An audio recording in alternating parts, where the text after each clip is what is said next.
Hello and welcome to my December budget recap. This will be the last month using this spreadsheet for me, and to be honest, I'm pretty ready to move on. But if you've liked this spreadsheet, it's still going to be available moving forward, so you can still use it as long as you want. But if you're interested in using my new budget spreadsheet, it's going to be available until the end of the month, and I will put a link to that one in my description box, as well as a link to the one that we're using now. So December has been pretty heavy on gift spending, which is to be expected since we celebrate Christmas with our families. So our expenses were pretty high this month, but let's just jump right into it. Okay, so where I last left off on my update in December, we had received just one paycheck. And so since then, I've received another one. That brought my total income for what hits our bank accounts to $6,769.90. And then my husband also received a second paycheck of $2,112.95, bringing his total contributed to our expenses as $4,607.91, and this is 85% of his paycheck that hits our joint account. I only budget off of that, and you'll see my whole paycheck because I budget my personal spending in with this family budget. So that's part of the reason why my income looks a lot higher than my husband's. Now moving on to the interest that we've earned this month, we have a high yield savings account for our emergency fund and our roof savings. It currently has about $50,000 in it. And so the interest that we've earned on that this month was $165.24. So that's much better than in the previous months because our balance has been growing, but also I've recently switched to this high yield savings account. For rewards, we didn't budget any rewards, and these are credit card points usually. We didn't redeem any of those. And then for refunds, we also didn't receive any refunds. And then for other income, I received $7 for selling an item on my work marketplace. And now moving on to our debts. We had paid our mortgage at the beginning of the month, and then we had paid our car loan once. We usually pay this every other week. So we ended up paying it again by the end of the month for $622.14. We pay the student loans, and then my retirement account loan comes out with every paycheck, so I again paid that. We paid exactly what we budgeted in terms of our debt payments because we're currently not focusing on paying any extra. So these are just the minimums. And now moving on to our fixed expenses. We paid most of these already at the beginning of the month. My Acorns subscription came out again. The $1 that had come out at the beginning of the month was for my November subscription, and then it came out again for my December subscription here. And then for daycare, we ended up paying for 2 more weeks. So we ended up paying $16.50 in daycare this month.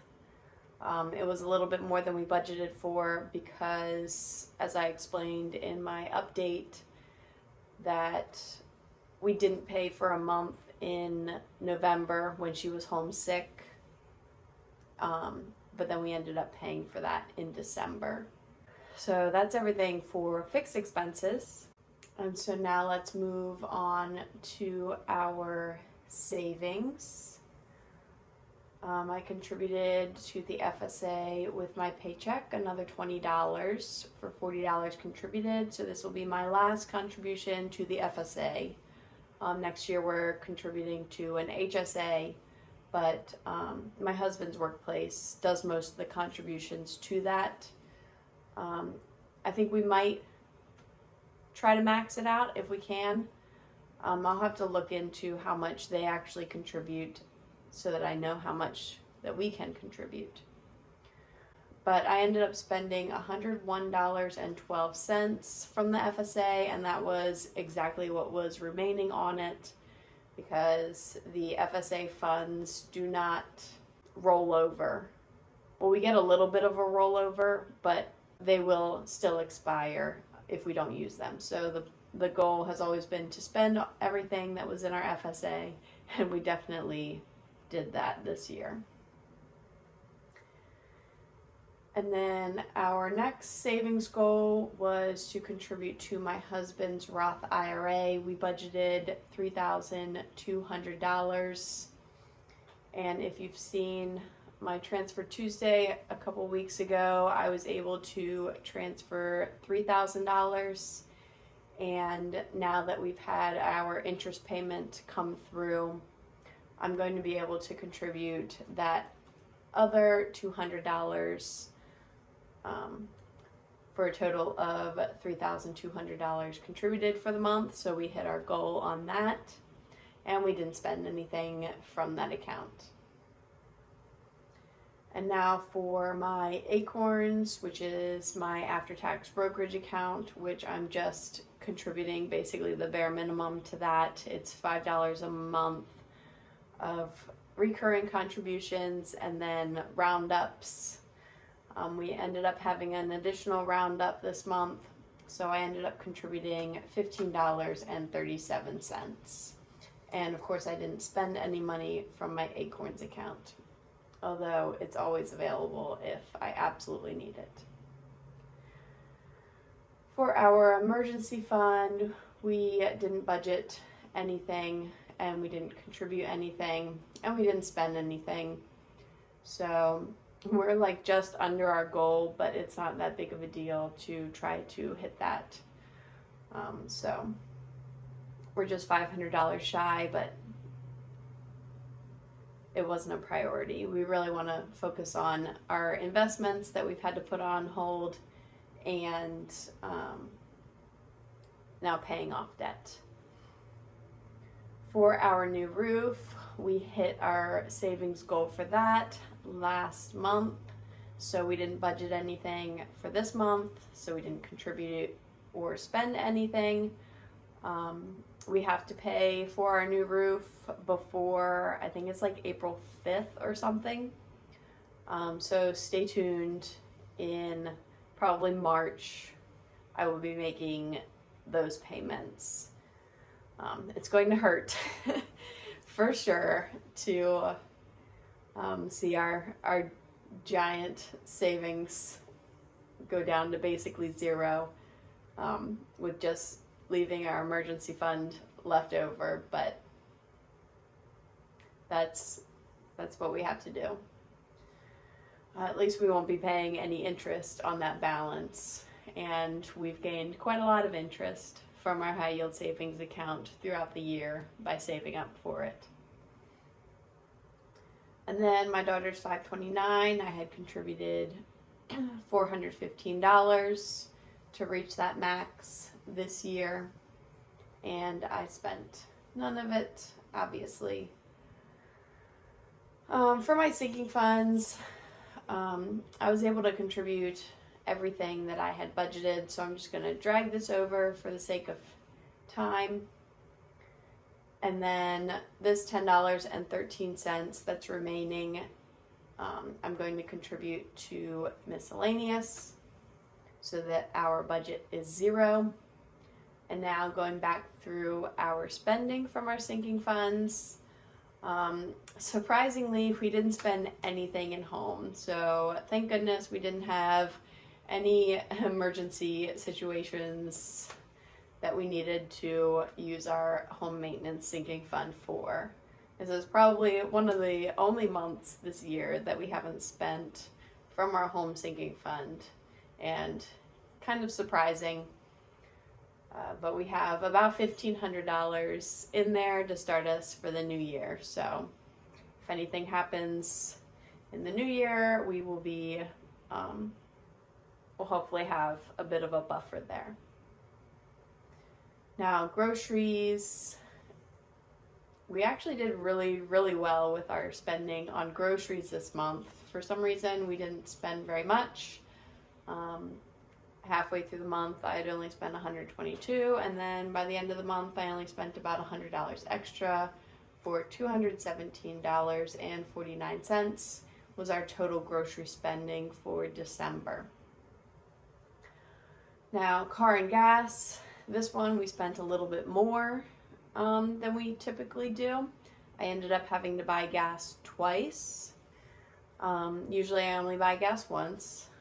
And then I also needed an oil change, and I also needed to get my emissions done.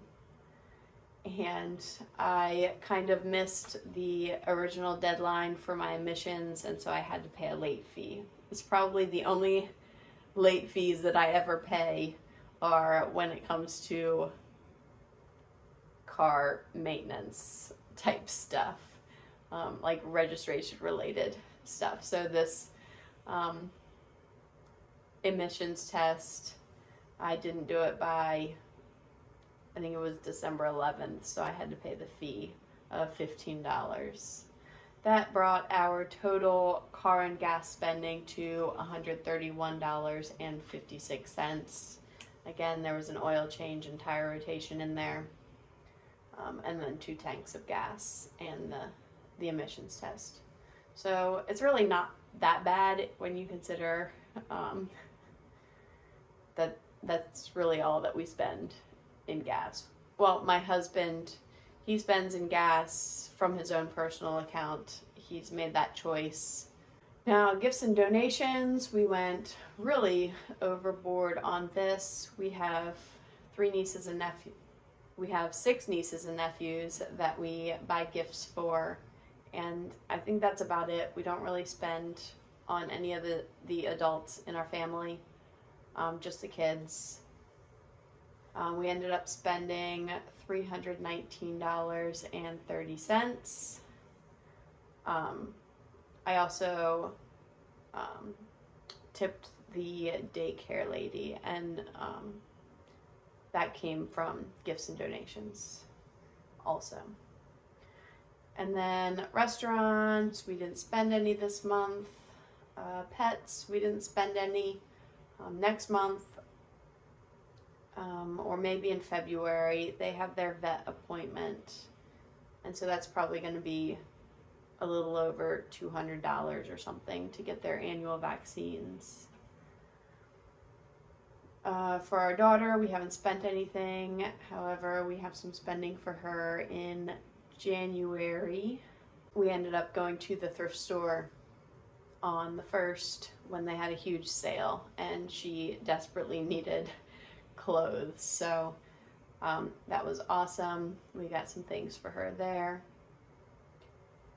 Clothing and personal, we haven't spent any in December, which was good because we didn't budget any, and we are in the final month of our low spend year, and looks like we've only spent $35.33, and well, I've only spent $35.33 on any kind of personal spending this year, so that's pretty good. Health, I will come back to this because I did something a little bit weird there. Just a second. Travel and entertainment, I didn't spend anything, and our phone, we didn't spend anything. We paid for this in August, so we contribute $55 a month so that we can pay the full balance in August. So now, miscellaneous spending. So what I did here was, because our health sinking fund was so negative and we have $102.19 in our miscellaneous fund, I actually moved our entire miscellaneous fund into our health sinking fund. So I'm recording that I spent all of miscellaneous and moved it up to health, which ended up just paying back 95 cents to our health sinking fund, which still leaves it negative, but now it's only negative $15 instead of what it would be, because we had a lot of health spending this month with doctor's appointments, and we're expecting quite a few doctor's bills in January for 2 appointments that my daughter went to the last couple weeks of December.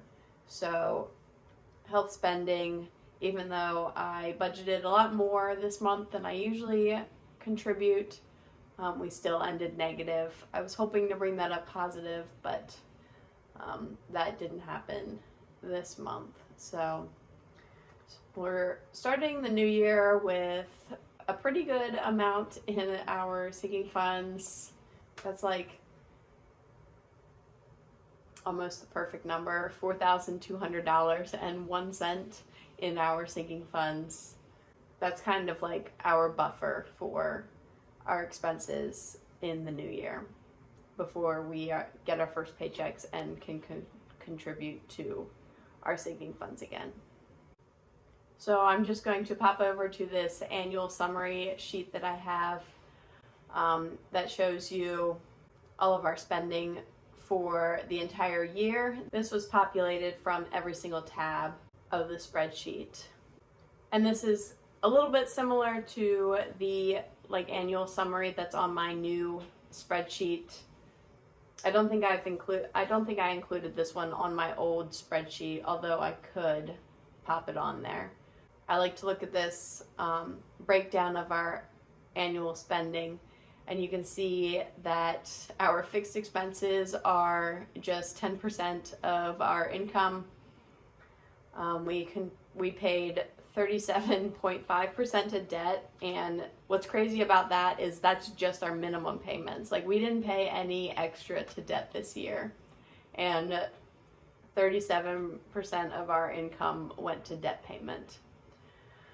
But also, the exact same amount went to savings, so that's pretty crazy.